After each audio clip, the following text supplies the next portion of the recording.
This is another Read Me Something reward for Reich E. Spore's Patreon. We are reading from my Oz-based novel, Polychrome, Chapter 51. Ugu felt no joy in this ritual. Finally we come to the end. The powers will be bound, and then, if all goes as planned, the threat of my queen will be ended, as will all threats to my power. He winced as Amanita revealed Sirius's existence. Damn her! Now, by my word, I am bound to return them to their homes, and they will know. Not that this would entirely remove the usefulness of Sirius' knowledge, but it would surely blunt the effect, for Nimbus Thunderstroke would undoubtedly immediately begin the process of changing all procedures, entrances, and so on.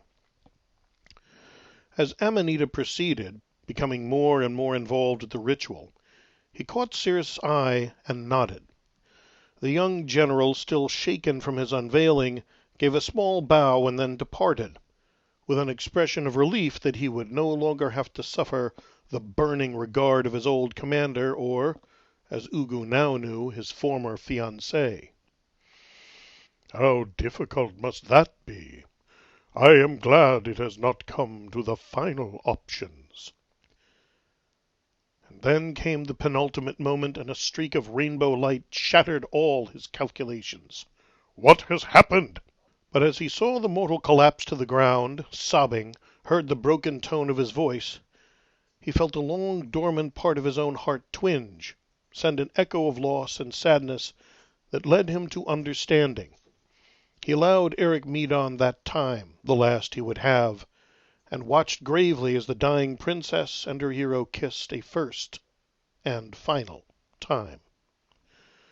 But all of Amanita's preparations were complete, and there was no more time for delay. Come, he said, as gently as he might manage to one he had led here to die. Come, let us end it.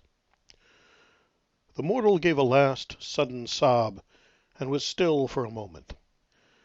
Then he lowered the body of Polychrome to the ground, whispering something, as Ugu gestured for the guards to restore his bonds. And then the blond head came up, and the whispered words became a shout. And wipe these monsters from the face of Fairy! He knew something was wrong then, but for a frozen moment of time he did not understand. And then it was too late, as Eric Medon touched his hand to the pyramid of imprisonment and called Ozma forth. A tremendous detonation of power blasted outward, a shock wave that knocked all around, even Amanita's abominable four, to the ground. Amanita's magic protected her, brought her in a shimmer of green to his side. What is happening? Ah, it is now clear, and I have been entirely outmaneuvered in this prophecy. He was in love with the daughter of the rainbow, and you, my queen, have bathed him in the blood of his heart. The music of the spheres was gathering now, calling not to Ugu or Amanita, but to a mortal man bathed in the blood of a princess born of Fairy, and perhaps the above itself. She stared open-mouthed in shock and outraged comprehension. He can't do this! He swore to cooperate with the ritual. The powers should tear him apart, mortal or no. Ugu smiled thinly. Ah, yes, but you completed that ritual. True, it was rather spoiled because you killed the wrong person at the end, but it did go to completion. Something, again, neither of us considered. He looked up. And we shall pay the price for that error. Now the ring of light that had flown outward slowed, reversed, began to return, and as it passed over the armies, Ugu could see from the high seat that thousands of his troops were collapsing, falling, reverting to what they had been. Other changes were beginning to be evident, none more than the dwindling sense of connection he and Amanita had shared, for 300 years and more.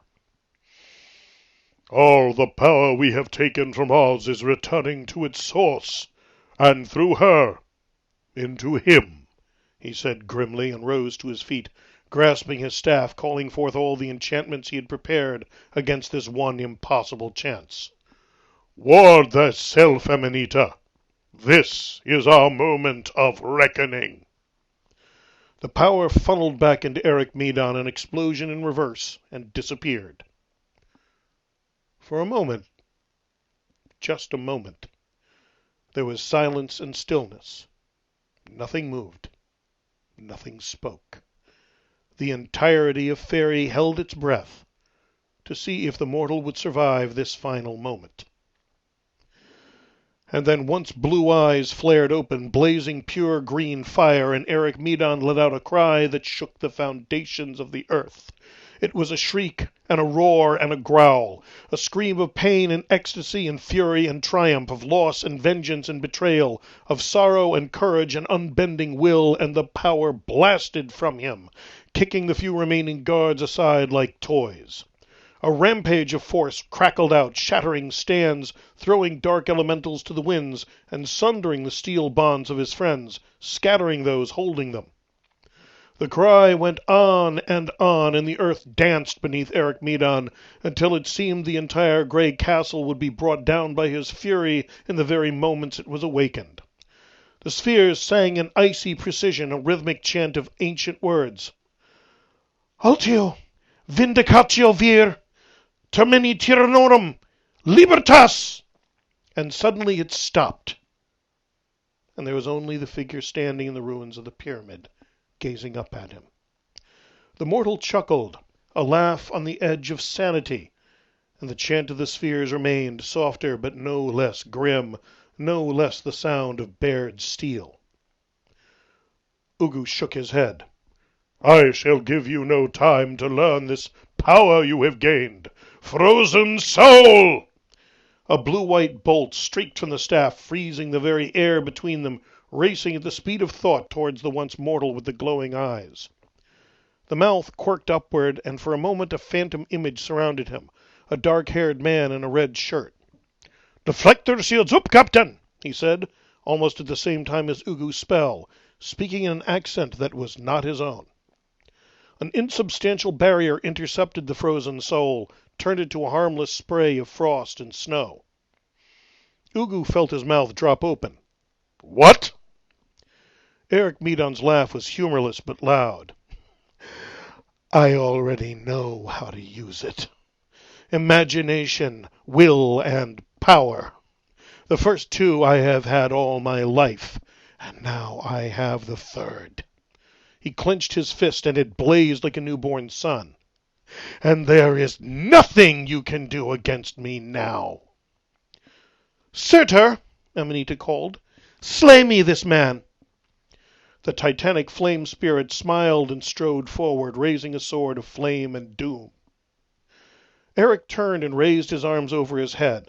A hint of longer gold-blonde hair, a shimmer of fantastic silver-blue armor, and the arms came down directly at Surtur. Aurora execution! A blue-white ray, somehow akin to Ugu's own, thundered outward, but as Surtur parried it, the monster suddenly realized this had been a terrible mistake. Ice began to form, ice clear and hard as diamond, spreading as swiftly as frost across an icing pane of glass, hardening, sealing, extinguishing the eternal flame and leaving only blackness behind, until before them was no fiery giant, but a huge block of ice with something dead and black at the center. It teetered and slowly fell, shattering to ice chips and foul-smelling dust, and Surtur, one of Amanita's greatest creations, was gone. Understand this, Eric said, his voice echoing across the land.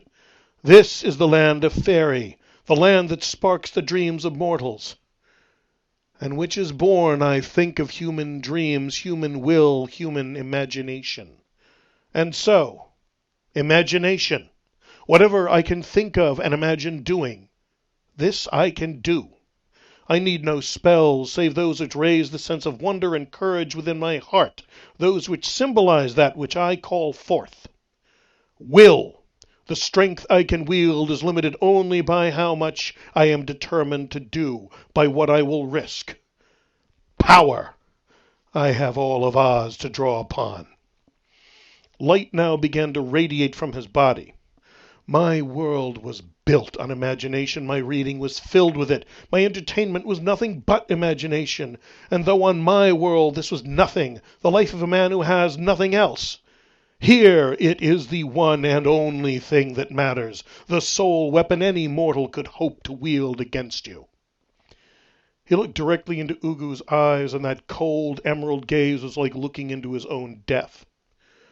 I have the dreams and hopes, all the monsters and weapons and spells and powers imagined by 1,000 men and women of 12 countries, of more books than you could read in 12 years, all here in my mind, ready to answer any of your riddles with unanswerable power.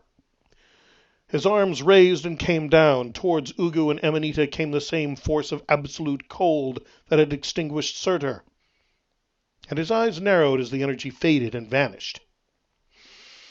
Powerful indeed and dangerous, but you have yet to win the day, Eric Medon, Ugu said. He was grimly aware that his words were at least half bravado.